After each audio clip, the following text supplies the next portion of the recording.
Olá pessoal, eu sou Luiz Henrique Damasceno, estamos aqui pela MM Mapas e Memorização com mais um informativo para você.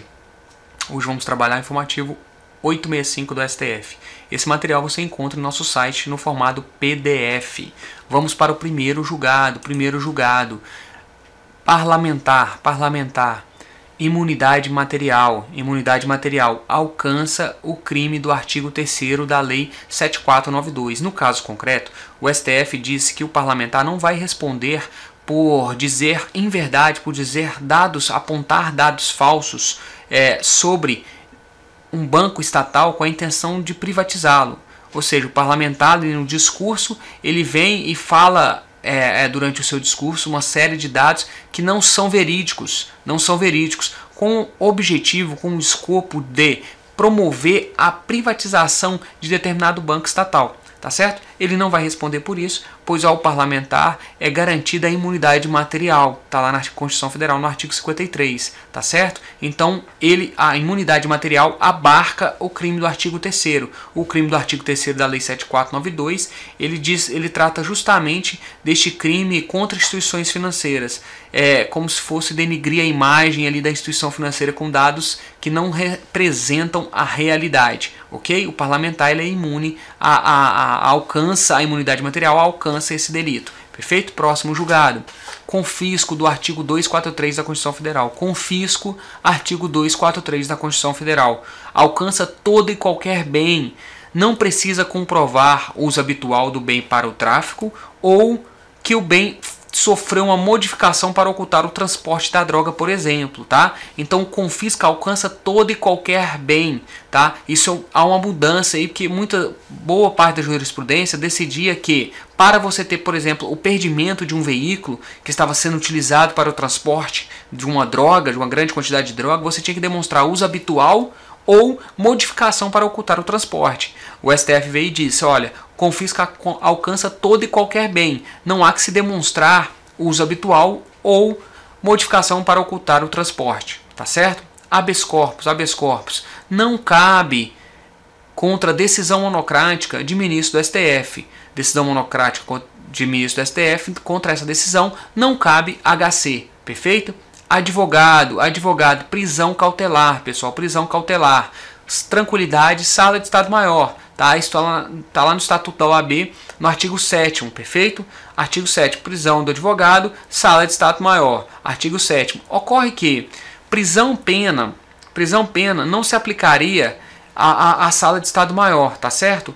O STF não admitiu uma reclamação de um advogado que foi condenado em segunda instância e todos sabem que odiernamente o STF entende que aquele que é condenado em segunda instância já inicia o cumprimento da pena, pois o recurso especial e o recurso extraordinário não são suficientes para suspender a execução da pena, tá certo? Houve uma restrição ali da ideia de não culpabilidade, né, do princípio da culpabilidade, a questão do trânsito em julgado, isso referente a outro julgado do STF. O que aconteceu? O advogado ele foi julgado e iniciou o cumprimento da pena com a sentença de segundo grau, certo?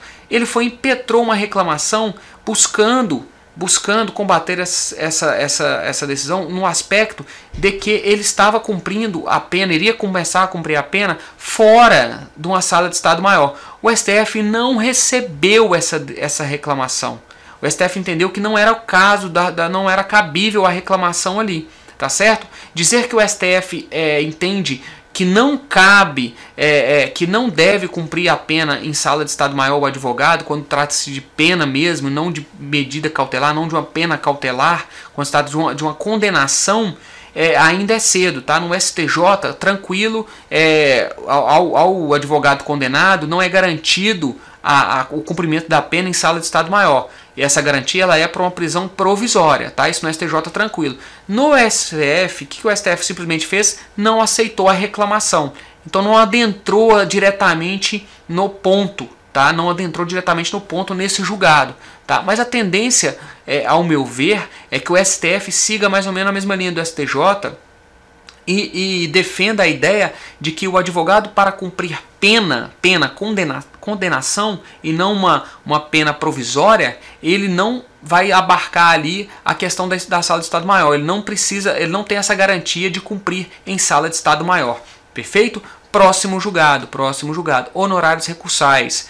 É devido mesmo sem contrarrazões, Ou seja, determinado indivíduo foi condenado e recorre. Ao recorrer, desse recurso não é interposto qualquer contrarrazão.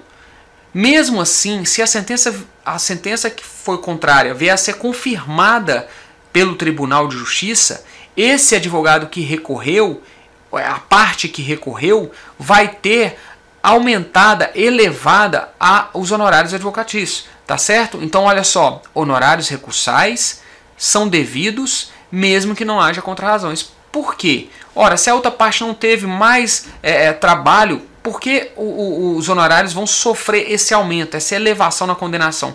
Porque um dos objetivos do novo CPC, além de prestigiar o trabalho a mais que a parte que vai interpor a contrarrazão teve, ele também tem um objetivo de desestimular a interposição de recursos. Os honorários recursais, ele também tem a finalidade de desestimular a interposição de recursos. Então, honorários recursais são devidos mesmo que não haja contrarrazão.